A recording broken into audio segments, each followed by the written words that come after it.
I'd like to start off with a quote of yours from the opening of your book.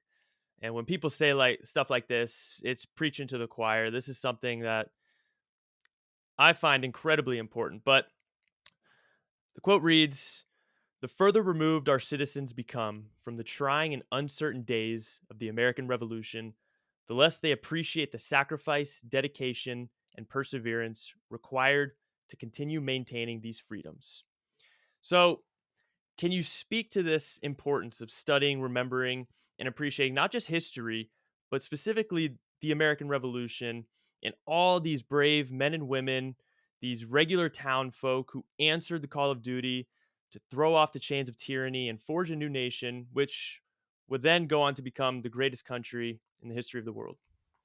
Yeah, absolutely. You just said it very well. We are the greatest country in the world's history, and that did not come easy. We had to fight to throw off the shackles of oppression, and that was a long, protracted 8-year war in which we went from being 13 independent and parochial colonies to having to unify us into a united states, no longer colonies, and be able to take on the most powerful military force in the world. No easy task, particularly because we had no army, no navy, no marines.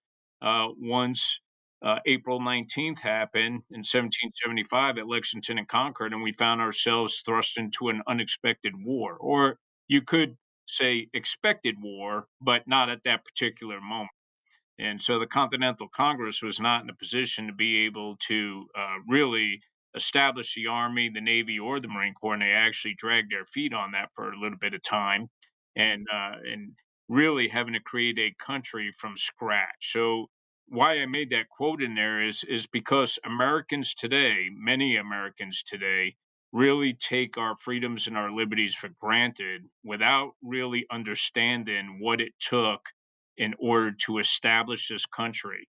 And before we could really establish the country, we needed to provide the Continental Congress with a secure enough environment in which they could create a government and then allow the governance, our economics, our communications, our economy to be able to start to flourish to build us into what we are today, to allow us to be able to have the time and the bandwidth to be able to write first the Declaration of Independence, declaring to the world why it was that we were going against our mother country, and then the Constitution of the United States, which is as relevant today as it was back in 1787 when it was first drafted.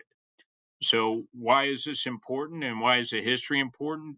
First and foremost, because they use the age old adage of those who don't remember their history are condemned to repeat it. We never want to find ourselves again in a position where we have an oppressive government that is taking away the free will of the people, the freedom of religion, the freedom to assemble, freedom of speech, and all the other freedoms that our forefathers fought so hard to first win and then to preserve over the last 250 years. In order to do that, you need people that will selflessly step forward and be counted. People that are willing to put the greater good before themselves, to put their country and their countrymen before their own personal interest. And then, in addition to that, we need the political will to follow through with something as difficult as winning one's independence from an oppressive government. As I mentioned, an 8-year war and building a nation that didn't exist from scratch, literally building the airplane as we were flying it. That takes enormous political will on the part of General Washington, on the Continental Congress, in the state governments, and the military personnel who were often asked to fight without pay, without resources, without food, and still persevere and be able to follow through to achieve that desired strategic end that we had in common across those 13 unified colonies that then became one unified country. And that's really what the final point is that's required. And that's a long term strategic plan or a vision for the nation of what we want to be, what we can become, what we're willing to sacrifice all to fight for. And we've lost that in a lot of respects over the last 250 years. And I think you're part of what you're seeing with this most current election and the results of the election is a groundswell of Americans looking to get back to the roots and the Christian values and conservative views that have been required to establish this nation and defend it for these last years. 100%, absolutely. And I think that that American spirit that we can achieve whatever we set our minds to, that was manifested in the American Revolution. I think that spirit is still alive in America today. And you say, over the last 250 years, we've sort of lost that a little bit. But with this last election, I think we see a flicker of that spirit still there, and we can forge the best path forward. We can, through our iron will, that American spirit, we can still create the conditions of what America should be and what we want it to be. But this is something I find so admirable about, specifically about the American Revolution and these men and women who answered the call of duty. These people were regular town folk. I mean, they were butchers, they were carpenters, they were merchants.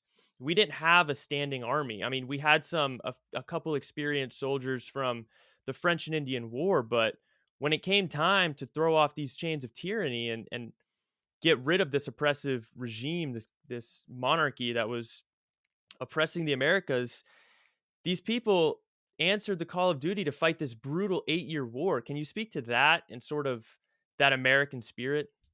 Yeah, well, I'll tell you part of the reason that we got to that point. This wasn't something that happened overnight. It actually started at the tail end of the French and Indian War, which concluded in 1763, which really established Great Britain as the predominant superpower in the area. We still had France up in Canada, but they were forced out, and the Brits took over Canada, and we had some Spanish influence down around Florida. But generally speaking, Great Britain assumed control of the North American continent. But that came at a great cost, and that cost was economic, resulted in high taxes in England. In fact, English citizens were paying far higher taxes than the colonists were in America. We only paid 1/20th of the taxes that Great Britain was paying back in the home islands. And in addition to paying less taxes, there were 10,000 British troops that were left in America to defend the colonies now, because you still had French and Spanish out there that hoped to someday regain the lost territory that they lost in the French and Indian War. And it costs a lot of money to have a 10,000 man army stationed overseas. So the British started to increase the taxes, and they thought it would only be fair that the Americans pay more of the price for their own defense in the eyes of the British.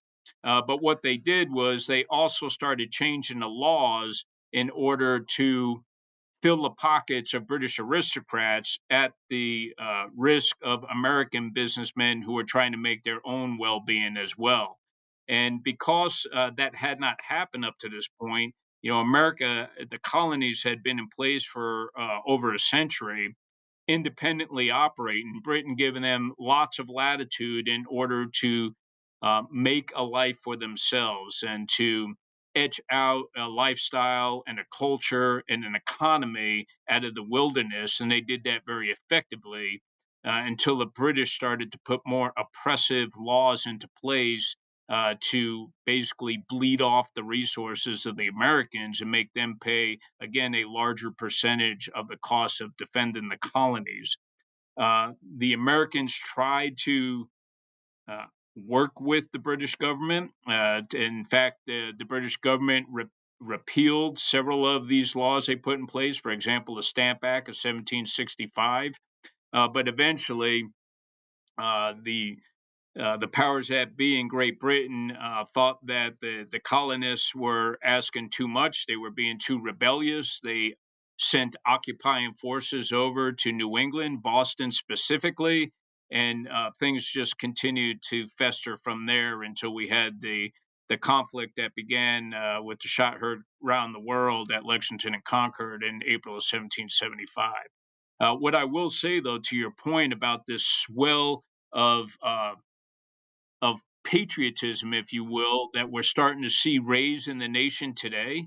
I do want to say that although our founding fathers and American citizens at the time were willing to sacrifice all to win our freedom and our independence, that that generation still manifests itself today in what we call our all volunteer force.